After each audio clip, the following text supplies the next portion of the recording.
আজি আমাৰ 13 number Chirang block BPF দলৰ উদ্যোগত ওমেন BSU আৰু ইয়দৰ যিটো ৱৰ্কশ্বপ বা কৰ্মশালা মানে ৱৰ্কাৰ্ছ মিট এই প্ৰগ্ৰামত মই আহি পেলাই যিখিনি দেখিবলৈ পাইছে খুব ভাল পৰিৱেশ মানে 13 নম্বৰ চিৰাং হিচাপে আমাৰ জিকাৰ কিবাটো 100% মানে আমাৰ কৰ্মীসকলৰ প্ৰেজেন্সক চালে আমি এনে গম পাই যে আমি 13 নম্বৰ চিৰাঙৰ বিপিএফ দল হিচাপে আমি জিকিব আকৌ তো কথা সেইটোৱে আৰু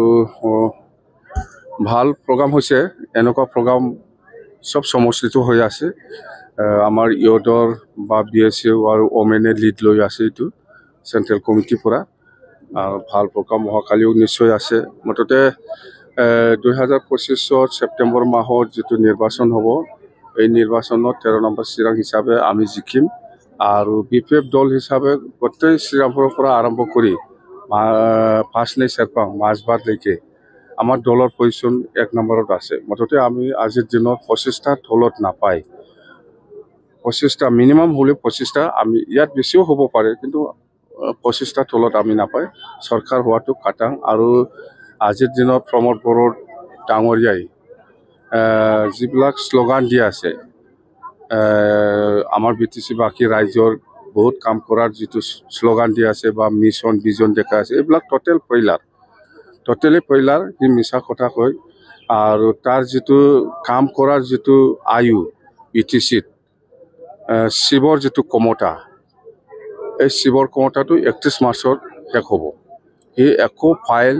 একো মুভমেন্ট কৰিব নোৱাৰে একো নতুন সেংচন দিব নোৱাৰে একো নতুন এপ্ৰুভ কৰিব নোৱাৰে ৰিলিজও কৰিব নোৱাৰে মুঠতে 31 মাৰ্চটো তাৰ লাষ্ট কাগজে পত্ৰ মই ইয়াৰ কিবাটো আৰু পিছত আৰু নচলিব মুঠতে এপ্ৰিলটো নতুন বছৰ বুলি আপোনালোকে সবে জানে মানে ফাইনান্সিয়েল ইয়াৰটো এপ্ৰিলৰ পৰা হয় নতুন বছৰ ফাইনান্সিয়েল ইয়াৰ কাৰণে ইয়াৰ 31 মাহটো লাষ্ট হৈ গ'ল 5 বছৰ ফাইনান্সিয়েল ইয়াৰটো হি কাম কৰিলে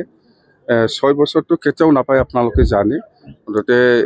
নতুন ফাইনান্সিয়েল ইয়াৰ যেটো 25-26ৰ যেটো নতুন ফাইনান্সিয়েল ইয়াৰৰ যেটো পইচা হিটো কোনো স্কিম এপ্ৰুভ কৰিব নোৱাৰে ইয়াৰ এগেইনষ্টত আৰু সেংচনো দিব নোৱাৰে বা ৰিলিজও কৰিব নোৱাৰে স্যাৰ BTC নতুন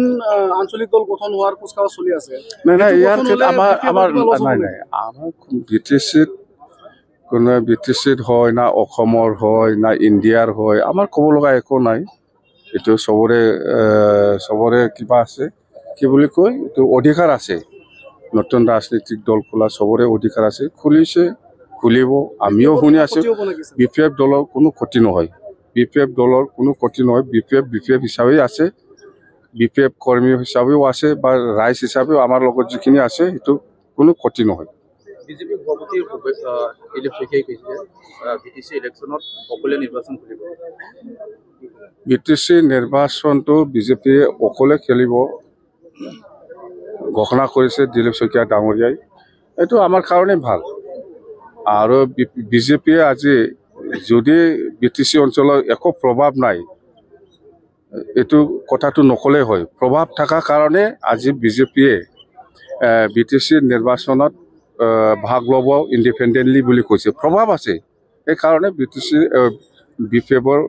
বিজেপিৰ প্ৰেসিডেন্ট দিলীপ শইকীয়া ডাঙৰীয়াই এই কথাটো ঘোষণা কৰিছে যদি প্ৰভাৱ নাথাকিলে হয় এটো ঘোষণা নকৰিলে হয় UPPL টো 0 UPPL 0 মুঠতে BPF 1 নম্বৰ সেকেন্ডতে বিজেপিৰ প্ৰভাৱটো আছে BTC অঞ্চলত কথা এইটো সবে জানে UPPL বিজেপিৰ এলায়েন্স নাথাকিলে কিবা কঠিন হ'ব নেকি নাই এলায়েন্সটো নাথাকিও এতিয়া যেটো ঘোষণা কৰি আছে ইহঁতে কিন্তু বিজেপিৰ লগত থাকিবৰ কাৰণে খুব চেষ্টা কৰি আছে কিন্তু বিজেপিয়ে জানে UPPLৰ ফিল্ডটো কেনেকুৱা বহুত থলত সেই কাৰণে UPPLৰ লগত মিত্ৰতা কৰি একো লাভ নাই বা কোনবা BPFৰ লগতো ইহঁতে মিত্ৰতা নকৰিব মুঠতে ইন্ডিপেন্ডেন্ট খেলিব বুলি কৈছে আমিতো কাৰো লগত মিত্ৰতা নকৰিব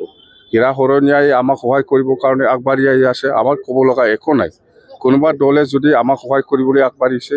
ইয়াত আমাৰ ক'ব লগা একো নাই নাই, এইবিলাক জইন কৰাৰ কোনো প্ৰশ্ন অহা নাই। এনেকুৱা আলোচনা হোৱা নাই বা এনেকুৱা খোৱা নাই।